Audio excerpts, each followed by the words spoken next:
if the 18-year-old decides, I don't want to do any of this national service business, if it goes on and on and on, the parents might be prosecuted. Well, so Luke, as I said, I'm not going to write the detailed policy now. That's what a Royal Commission programme of works will be for. The Prime Minister's been clear. We would bring in a National Service Act. So that would be in the same way that Labour did when education or training to 18 was brought in. The change in the law means that there will be a clear framework set out, and we'll look forward to seeing that roll out should we be fortunate enough to win the election. I'm not sure anyone had national service on their election bingo card for yesterday. We did have a key clarification on that new pledge from Rishi Sunak, though. Even though it will be compulsory, either a full-time placement in the forces or a weekend-a-month volunteering, there would be no criminal sanctions for 18-year-olds who failed to comply. How would that work? A serious plan that's useful for young people and the places they volunteer in? Or is it just a quick headline-grabbing gimmick, as Labour have called it? Live with us on Times Radio Breakfast, Foreign Office Minister Anne-Marie Trevelyan. Morning. Good morning. What would it have been for an 18-year-old Anne-Marie Trevelyan, forces or volunteering? So I think it's a really exciting policy. As you say, there will be choices. So there will be 30,000 places for those who wish to apply. It will be a competitive process to join the military for a year's commission. But of course, for the large majority of 18-year-olds, the opportunity to volunteer in their local community or more widely through one of the many organisations that are there. And of course, the Royal Commission, which the Prime Minister set out, would look at this formally, would work out the details, the flows, and as you mentioned, the question of sanctions, much like it's compulsory to stay at school or in educational training until you're 18. There isn't a criminal sanction for it, but it is a compulsory activity and everyone joins in as a result. And what would you have done? In my choice? Oh, there's a question. Do you know now, much further on, because as a minister and an MP, I spent a lot of time working with our military, with our armed forces families. I think I would apply to join the armed forces. I have no idea if I would pass whatever those tests and competitive skills would be, but I think that would be a really exciting way to spend a year to discover more about myself, because when you talk to anyone who joins the military, that's as much that as well as the camaraderie and the skills that you learn in that organisation. But you'll know more than anyone, because you've previously, even as a minister, called for more funding for the armed forces.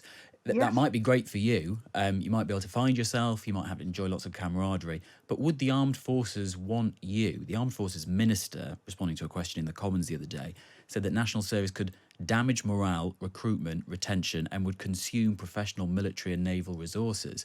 They don't need this, do they? So that question was in relation to if you like, the old-fashioned version of conscription, which is absolutely not what this policy is. He said it related to, quote, any form of national service. So this scheme, which is very clearly set out, would be for a year's commission for young people to learn military skills in one of the places. Also, of course, more widely in these whole new areas of cyber and other technical skills that are as important now as what one might call the traditional 3 services. This will be an opportunity for young people to apply for a year's training in that, which will stand them in incredibly good stead going forwards into whatever they choose. Sorry, I understand what the opportunity will be for the young people, but I just wonder if the armed forces, you're after trained personnel, you're after more money, you're after equipment, and instead you've got a load of 18-year-olds who might have checked this box when given this choice, but separate to this scheme, they didn't choose to join the armed forces, otherwise they would have done anyway. What use would they be to the armed forces? Well, so the armed forces bring everyone who starts is untrained. This will be an opportunity to train up and skill about 30,000 young people who would obviously be very excited about the prospect, because that will be their choice rather than the many other options in terms of volunteering in your community and more widely will be available and part of this programme. And it's funded, as the Prime Minister set out, through using £1 billion of the roughly £6 billion that we get back in from tax fraud evasion and £1.5 billion of extension of the UK Prosperity Fund, which otherwise would be running its course next year. So it's a fully funded programme, and it's really important to remember, as the Minister for the Indo-Pacific, someone who spends a lot of her time in the rest of the world, in a very unstable place where the threat to to freedoms that we consider, the values that we consider completely normal, and indeed perhaps we take for granted. We need to remember why it is that we must be resilient, that our next generation have the opportunity to understand how incredible our country is and to be part of her future. What would happen to me if I said, I don't want to take part in this? I'm 18, but I don't want to sign up and do military service. I don't want to do my volunteering one weekend a month. Maybe I've already got a job and that's consuming all my time. The Home Secretary said yesterday that there wouldn't be criminal sanctions. What would there be? So, Luke, as I said, the Royal Commission will be charged with working out the details. But the reality is this will be. What do you think there should be? Because you can't sort of float this and say, well, we're completely open to any kind of sanction. The idea is, in the same way that educational training to the age of 18 is compulsory, this will then be the next part of your personal journey, education, and the chance to really be part of your community if you're not choosing an armed forces route. And that will be part of the norms. So when you're applying for a job later, or indeed you're perhaps going on to university or college, this will be something that will be noted. If you haven't done it, it will become a normal part of that journey through from education into so if you're using the example of how school attendance is enforced, if you don't go to school often, your parents can actually be prosecuted. Is that what would extend to this? If the 18-year-old decides I don't want to do any of this national service business, if it goes on and on and on, the parents might be prosecuted.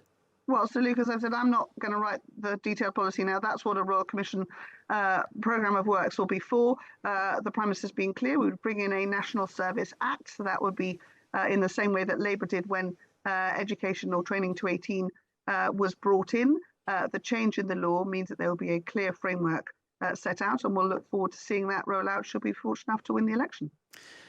So there are all these details still to be worked out. We had the Armed Forces Minister in the Commons the other day saying that there were no plans for any form of national service that had been drawn up. Is it fair to say this has been thought up on the hoof? No, I don't think that's fair at all. The question, which was put, a written question, was about conscription, and the answer was given because any form of national service. At that point, that was not a question on the table. I think it's really important to remember that we are setting forward a plan for the future. The Prime Minister really wants to make sure that our young people are resilient, have the opportunities to be part of our incredible communities, and that they understand what's come before so that they can be the leaders of the future.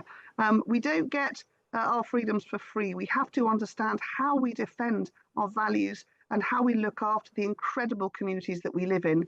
And we saw through COVID the challenges that so many young people felt as they were cut off from their friends and from their communities. We want to make sure that they can build on that they will have those opportunities personally and with their friends and wider groups, or indeed if they want to have a year's commission in the military to develop those skills and to be part of strengthening our incredible country.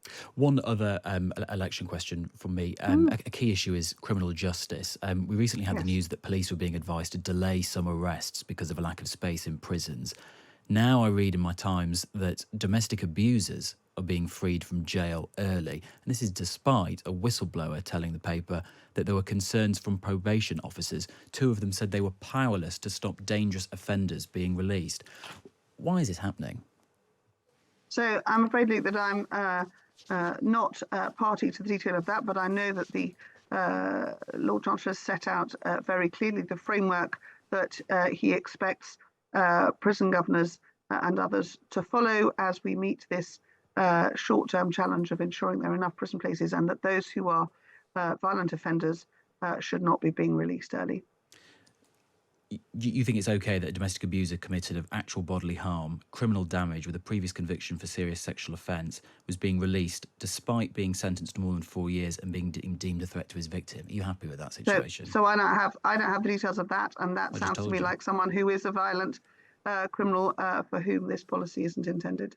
So do you think in this election campaign you'll commit more money to prisons?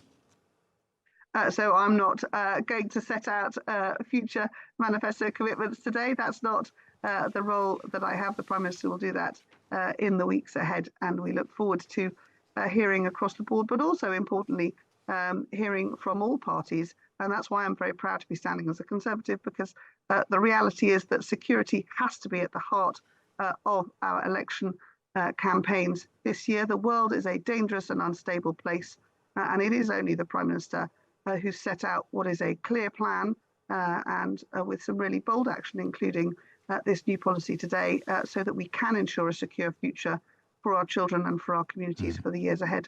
Just finally, you said there you were proud to stand, and I'm just interested, over the weekend there was a piece by Tim Shipman in the Sunday Times which was suggesting that some around the Prime Minister were wondering whether he had the fight in him still. They were suggesting that he didn't. And then the Times this morning has got hold of a memo from Conservative Central Office. You might have seen it. It was complaining about ministers and candidates failing to knock on doors and get behind the campaign. Do you fear that some of your colleagues are phoning it in already? That's not what I'm saying. We're all raring to go, and colleagues are out and about. The WhatsApp groups between us all, there seems to be a competition on who's been out on more doors, meeting more people. We're really excited to have the opportunity to take our programme of future government policies to our electorates. I'm really excited to be out and about in Northumberland, and I know that all my colleagues are doing the same across the country. Anne-Marie Trevelyan, Foreign Office Minister, good to talk to you this morning. Thank you.